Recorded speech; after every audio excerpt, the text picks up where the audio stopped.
सुंदर पिचई, एन नारायण मूर्ति, रघुराम राजन, गोवा के पूर्व मुख्यमंत्री स्वर्गीय मनोहर लाल पारीकर, दिल्ली के मुख्यमंत्री अरविंद केजरीवाल, ये उन चंद लोगों के नाम हैं जो आईआईटी से पास आउट हैं। और आईआईटी की भारत और दुनिया में क्या महत्व है? क्या आईआईटी पास आउट होने के बाद इंसान का रुतबा, ताकत बढ़ती है? भारत में आईआईटी की स्थापना किसने की? इसका सपना किसने देखा? और वर्तमान समय में एक ऐसी यूनिवर्सिटी है जो आईआईटी को टक्कर दे रही है। इस यूनिवर्सिटी का क्या नाम है? इन सब विषयों के बारे में इस वीडियो में हम बात करेंगे। तो वीडियो को लाइक और चैनल को सब्सक्राइब कीजिए और वीडियो की हम शुरुआत करते हैं। मैं भी आईआईटी खड़गपुर में पढ़ता था, 89 में पास आउट हुआ। जब मैं आईआईटी में पढ़ता था हमारी ट्यूशन फीस 30 रुपए होती थी, 30 रुपए महीना। आईआईटी की पढ़ाई, वहां पे इतनी शानदार लैब्स होती थी, इतनी शानदार फैसिलिटीज होती थी, इतना शानदार कैंपस था हमारा आईआईटी में। 30 रुपए महीने में तो वो पढ़ाई नहीं हो सकती ना। इसका मतलब देश मेरे लिए कितना कुछ कर रहा था। आज़ादी से पहले वाइसराय एग्जीक्यूटिव काउंसिल के एक सदस्य थे जिनका नाम था सरदार जोगिंदर सिंह। सरदार जोगिंदर सिंह को एक जिम्मेदारी सौंपी गई आज़ादी से पहले, जब हमारे देश में ब्रिटिश हुकूमत थी, कि देश के अंदर यानी भारत में कुछ ऐसे संस्थाओं की नींव रखी जाए और उनकी शुरुआत की जाए जो देश में तकनीकी उच्च शिक्षा की शुरुआत कर सकें। यानी वो जो शिक्षा है तकनीकी, वो जनता के, आम जनता तक पहुंच सकें। पर जो ये इंस्टीट्यूट थे जो खोले जाने थे, सरदार जोगिंदर सिंह जी ने जो जिम्मेवारी सौंपी थी इनको, तो ये सारे इंस्टीट्यूट MIT यानी मैसाचुसेट्स इंस्टीट्यूट ऑफ टेक्नोलॉजी के अंतर्गत काम करने वाले थे। लेकिन वर्ष 1946 में सरदार जोगिंदर सिंह का निधन हो जाता है। उनका निधन वर्तमान समय में जो पाकिस्तान है वहाँ पे होता है। और वर्ष 1947 यानी 15 अगस्त 1947 को भारत में एक नई आज़ाद सुबह की शुरुआत होती है। आज़ादी के बाद भारत को आर्थिक, सामाजिक और शिक्षा के स्तर में रफ्तार पकड़नी थी, क्योंकि उस समय तक देश में हालांकि कच्चे माल की आपूर्ति खूब थी, भारत उसका उत्पादक था, लेकिन जो मैन्युफैक्चरिंग यूनिट है वो देश में नहीं थी, तो सारा माल आयात करना पड़ता था। तो उस वक्त देश को एक विज़न की ज़रूरत थी, एक ऐसे व्यक्ति की ज़रूरत थी जो आने वाली सदी के सपने को साकार कर सके। और आज़ाद भारत की जो कमान थी वो थी पंडित नेहरू के हाथ में। पंडित नेहरू काफ़ी शिक्षित और दूरदर्शी नेता थे। उन्होंने आने वाले भारत में जो आर्थिक तरक्की है उसकी नब्ज़ को पकड़ा और उस नब्ज़ में उन्होंने शिक्षा को पकड़ा, और इस तरह कुछ शुरुआत होती है देश के अंदर आईआईटी की। उस दौर में जो उच्च शिक्षा है वो सिर्फ सक्षम लोगों के तक ही सीमित होती थी। पंडित नेहरू और उनकी पूरी कैबिनेट ये चाहती थी कि देश के प्रतिभावान छात्र छात्राएं बिना आर्थिक संसाधन के किस तरह उच्च शिक्षा हासिल कर पाएं।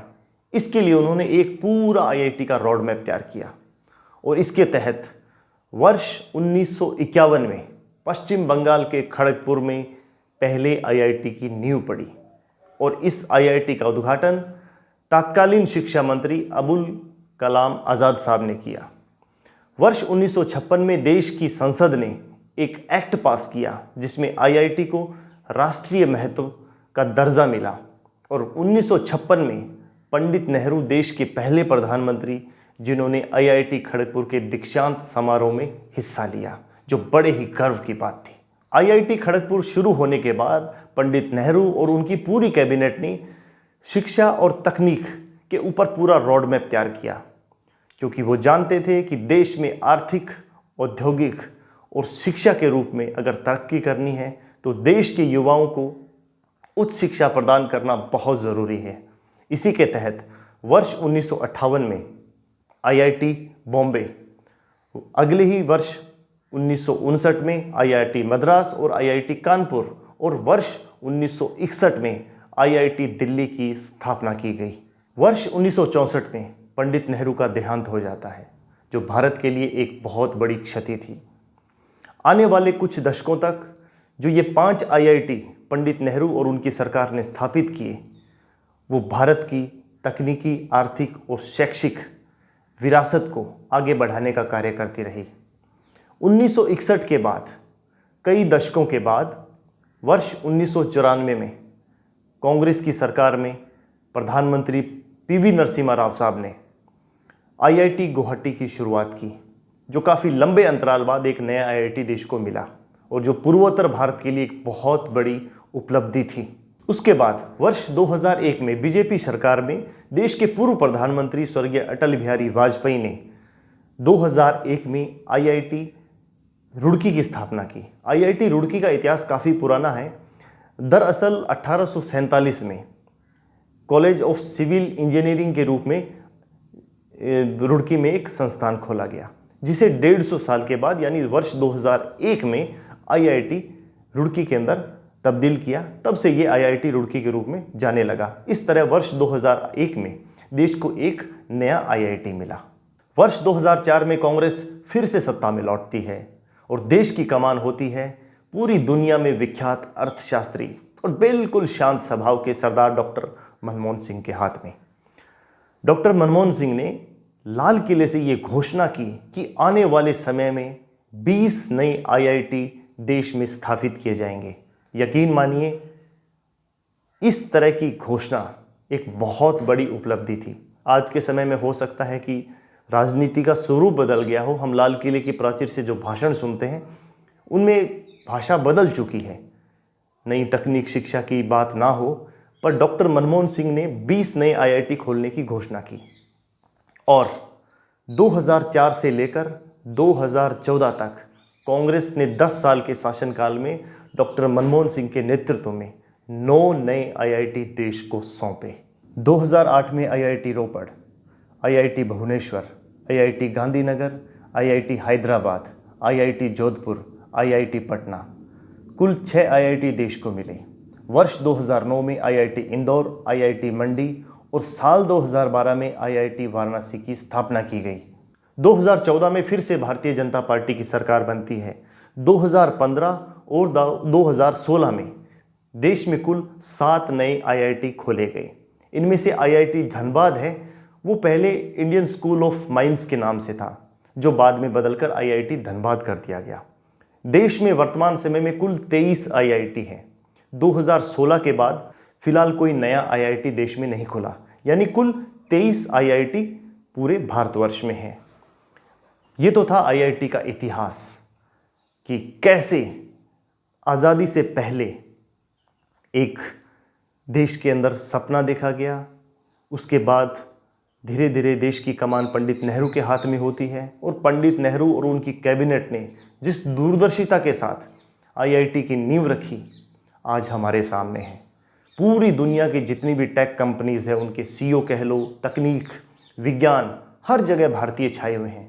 अगर फिर भी कोई पूछता है कि भारत ने 70 सालों में क्या किया, तो आप समझ सकते हैं कि उस इंसान का बुद्धि और विवेक किस स्तर का है। तो देश के इन प्रतिष्ठित आईआईटी के अंदर एडमिशन के लिए हर वर्ष लाखों की संख्या में छात्र छात्राएं तैयारी करते हैं।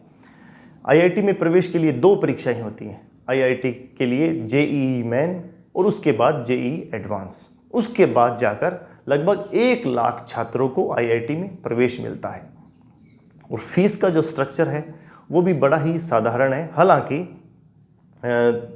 2016 के बाद शायद फीस में काफ़ी बढ़ोतरी हुई है, जिसका छात्रों ने विरोध भी किया था। लेकिन आईआईटी के अंदर जो इसका मूल स्वरूप है कि देश के उन सुदूर इलाकों से ऐसे लोगों को, ऐसे छात्रों को जो संसाधन के अभाव में अपनी प्रतिभा को आगे नहीं ले पाते, तो आईआईटी एक वो इमारत है, ऐसी राष्ट्रीय महत्व का एक संस्थान है। और इसके लिए हम देश के पूर्व प्रधानमंत्री पंडित नेहरू के योगदान को कभी नहीं भूल सकते। चाहे उनके ऊपर कितने भी आरोप लगा लें, लेकिन उनकी दूरदर्शिता, उनकी शिक्षा के ऊपर जो उनका विज़न था, वो पूरी दुनिया में एक मिसाल है। अब बात एक ऐसी यूनिवर्सिटी की जो आईआईटी से भी ज़्यादा चर्चा में है। ठीक सुना आपने। और इस यूनिवर्सिटी का नाम है व्हाट्सएप यूनिवर्सिटी। जो वर्तमान में 2014 के बाद इसकी स्थापना की गई। सरकार में बैठे लोग इसका सिलेबस डिज़ाइन करते हैं। अब आप पूछते होंगे कि सिलेबस को पढ़ाने का काम कौन करता है? इस सिलेबस को पढ़ाने का काम करता है देश का प्रायोजित मीडिया, जिसको हम गोदी मीडिया कहते हैं। गोदी मीडिया के जो एंकर हैं वो प्राइम टाइम स्टूडियो में बैठकर जो व्हाट्सएप यूनिवर्सिटी का सिलेबस है वो देश के युवाओं को भटकाने के लिए फैलाते हैं। लेकिन देश के युवा इन चीज़ों से सावधान रहें, सतर्क रहें।